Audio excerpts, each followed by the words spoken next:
Hello everyone, my name is Nilsen and I will be your pole vault chauffeur for the day. Today we're going to be talking about what the actual pole vault is, and this is for every level from beginner to advanced. For people who have not understood or known what the pole vault is yet, I aptly describe it as the track and field event where people will use a long stick, run down the runway, plant it in the ground, and jump over a high bar at the end of the runway. Pole vaulting is without a doubt one of the most technical events in track and field. But no matter what level an athlete is at, they must always pass 3 separate stages before reaching the bar: the run-up, the takeoff, and the vault. None of those steps are possible without the event's most important tool. So, how to hold the pole. If you're a righty, like me, and what the majority of the pole vault population are, there is a very specific way to hold the pole so that we bend it correctly. So your left hand, or your bottom hand, is going to go over. See how the fingers, my knuckles, are facing the sky. If you're, like I said again, a right hand, then your top hand or your right hand is going to come from under so that you can properly hoist it up. And most of the pressure is going to be in your bottom hand. And the left hand or your bottom hand is going to be more of a guide.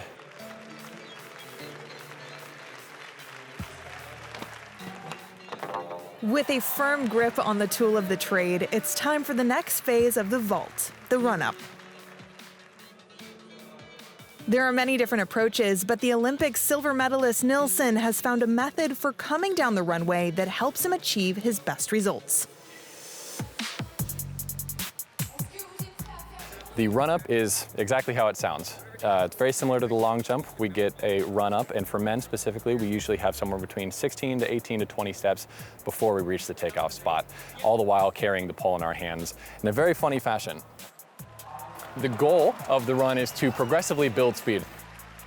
I like to have a very slow and methodical run up until I get to the takeoff, where I try to speed up as fast as I possibly can.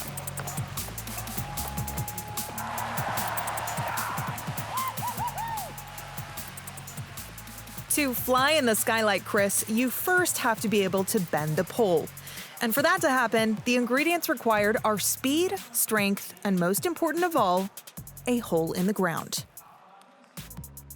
This is what we call the box, and it's about 8 inches deep with a slant. By the time you get to the box, the pole is going to be leveled with the ground. You're going to slide it in, and you're always going to have one knee up, or you're going to try to jump into the box as hard as you possibly can. And this is where the pole actually bends, and this is where the entire vault actually happens. And the takeoff is different for everybody. Everyone has their own method of taking off. I try to have a straight left arm. My right arm is always right above my head to try to make it the smoothest takeoff I can possibly get. My right knee is usually always straight and bent. And after that, the bend begins.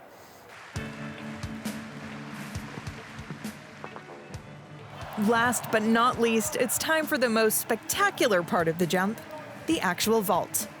This is where people turn upside down. So after the takeoff, the pole is bent. If it bends, it will probably unbend, as the laws of physics present. So as it starts to unbend, you will slowly start to swing completely upside down, feet up, head down, and you're going to try to get over the bar. Now, right now the bar is pretty low, but a bar is always here. And the point of the pole vault is to try to get over the bar without knocking it off.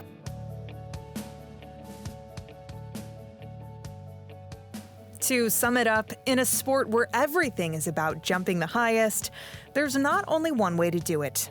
All that matters is that the bar is still in the air when your back hits the pit. Everyone has their own method of doing things, and everyone has their own school of thought, but at the end of the day, we all love each other and we all have a good time out here. So thank you so much for joining me on my little tutorial through the pole vault, and hope to see you next time.